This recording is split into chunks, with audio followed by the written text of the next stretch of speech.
તસવીરોમાં તમે જે જોઈ રહ્યા છે તે કોઈ હોલ નથી, પરંતુ એક મકાન છે જેને કિન્નર સમાજનો અખાડો કહેવામાં આવ્યો છે. હું અત્યારે વેજલપુર વિસ્તારમાં છું, જે કિન્નર સમાજના અખાડામાં ઉપસ્થિત છું. ત્યારે કિન્નર સમાજના જે અગ્રણીઓ છે એમની સાથે વાત કરીશું. જે કિન્નર સમાજના ગાદીપતિ, ભરૂચના ગાદીપતિ ગોકીલા માસી મારી સાથે છે. કિન્નર સમાજ માટે એવું કહેવાય છે કે દરેક મતદાર મહત્વનો છે અને દરેક મતદારનું મતનું પણ મહત્વ છે. પરંતુ કિન્નર સમાજનો મત કેટલો મહત્વનો છે અને આ મત તેઓ કયા વિચારો સાથે મતદાન કરવા જાય છે તેની વાત કરીશું. ત્યારે કિન્નર સમાજના જે ગાદીપતિ છે, માસી તમારું નામ કહેશો?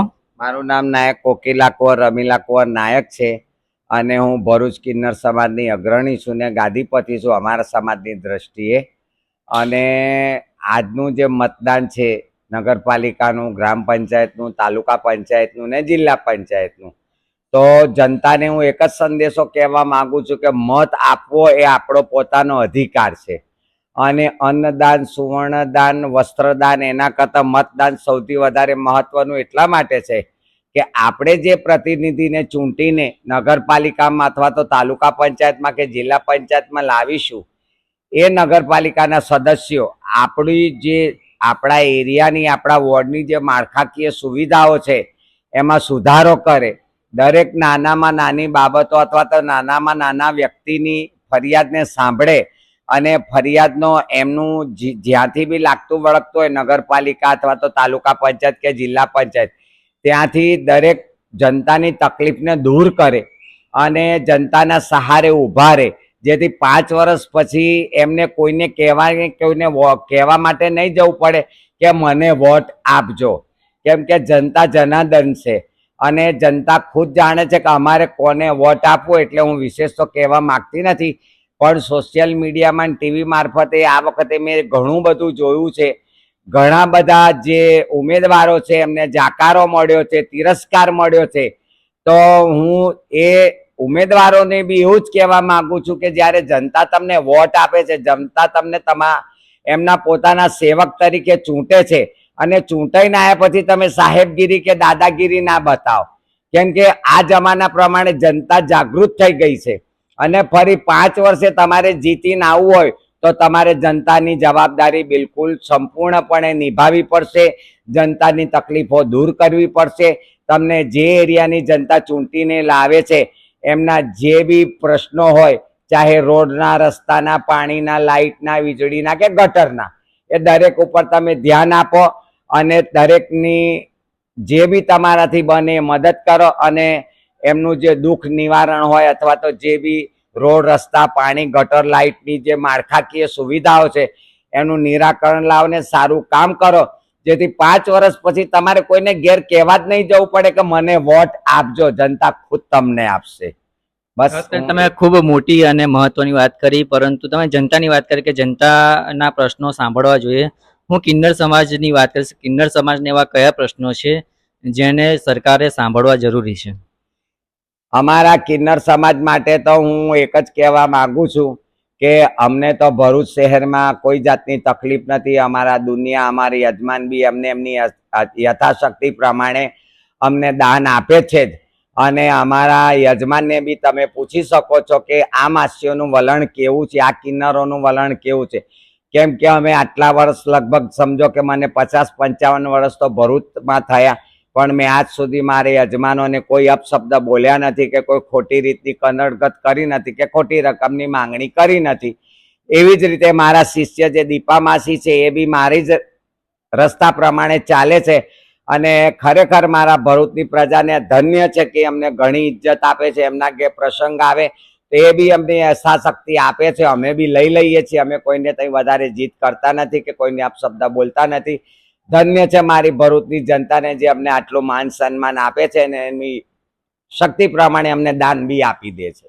બિલકુલ, આપણી સાથે દીપા માસી પણ છે. દીપા માસી કિન્નર સમાજની વાત કરતો, કિન્નર એવા સમાજમાંથી આવે છે કે જે દરેક શેરી મોહલ્લામાં દરેક લોકોને ઓળખતા હોય છે. ઘરે ઘરે એમનો સંબંધ હોય છે. કયા વિસ્તારમાં શું ચાલે છે એમની પણ એની જાણકારી હોય છે. તો તમે ભરૂચની સમસ્યાઓથી પણ વધારે પરિચિત હશો કે ભરૂચમાં કયા પ્રકારની સમસ્યાઓ છે. તમે જ્યારે સમાજની વચ્ચે ફરતા હો છો ત્યારે તમને કઈ કઈ સમસ્યાઓ દેખાય છે? ભરૂચમાં સૌથી પહેલી સમસ્યા છે ગટર લાઈન. બહુ મોટી સમસ્યા છે. બધે જ ગટર લાઈન એટલી તકલીફ હોય છે. એ ગંદુ પાણી રસ્તા પર જતું હોય છે. લોકોના ઘરોમાં અમુક લોકોના ઘરોમાં જતું રહે છે પાણી. બહુ જ તકલીફ છે લોકોને ગટર લાઈનની. હું ભરૂચ નગરપાલિકાને કહીશ કે તમને એવું રિક્વેસ્ટ કરીશ કે તમે આ નિવારણ પહેલા તમે ગટર લાઈનનું નિવારણ લાવજો. ગટરના બી પ્રશ્ન છે. બીજા કોઈ પ્રશ્ન તમને નજરમાં આવ્યા હોય?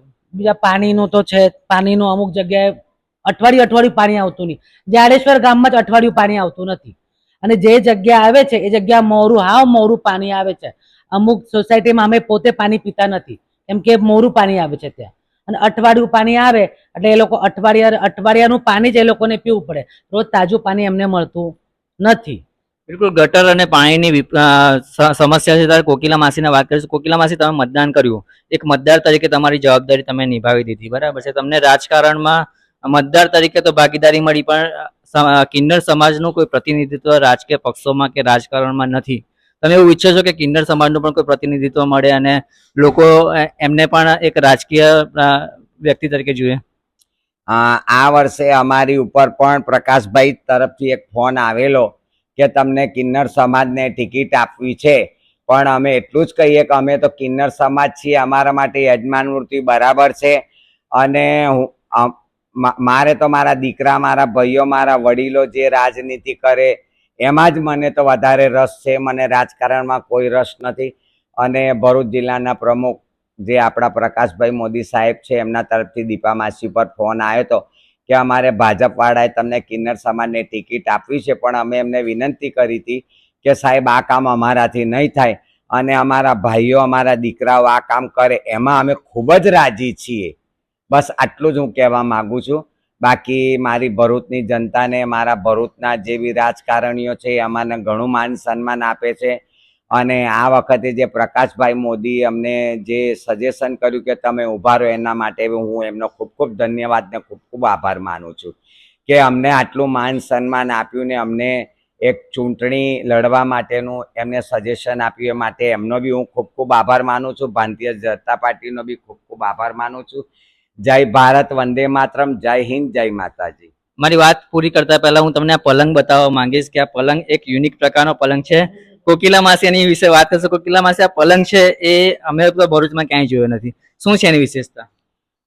જરા બતાવી દો. આ પલંગની વિશેષતા એ છે કે આ પલંગ બિલકુલ પથ્થરના બનેલા છે. આ જમાનામાં લાકડાના પલંગ આપણે મોંઘા બેડ લાવીએ છીએ 40,000, 45,000, 50,000 પણ એ અમુક સમય જતા તૂટી જાય છે અથવા તો કોવાઈ જાય છે. એમાં એજ લાગે છે, એમાં ઉંદર કાતરી ખાય છે, એમાં જીવાત ભરાઈ જાય છે. પણ આ પલંગ બનાવે મને 13 વર્ષ થયા છે.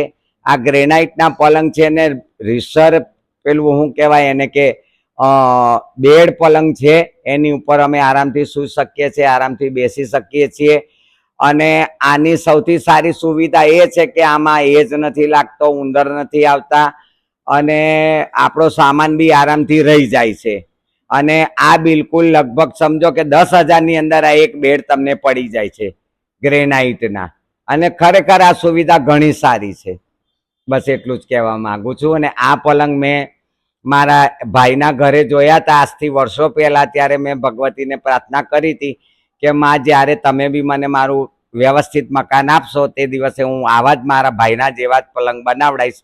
અને મેં બનાવડાયા છે. બસ, જય હિન્દ, જય માતાજી. તો આપણે રાજકારણની વાત કરવાની સાથે સાથે જે પલંગની છે વાત કરીએ. પલંગની વાત પરથી એટલું આપણે સમજી શકીએ છીએ કે કિન્નર સમાજના આગેવાન છે, અગ્રણી છે, એમની કેટલી દીર્ઘ દ્રષ્ટિ છે કે 10,000ના મામૂલી ખર્ચામાં લાંબો સમય સુધી ચાલે તેવું એક પલંગ તેમણે બનાવ્યો છે. પરંતુ રાજકારણની વાતમાં તેમણે એવું કહ્યું છે કે રાજકારણમાંથી તેમને ઓફર મળી છે, પરંતુ તેઓ રાજકારણ કે રાજકીય ગલીઓમાં જવા માંગતા નથી અને સમાજની સેવા કરવા માંગે છે. આભાર.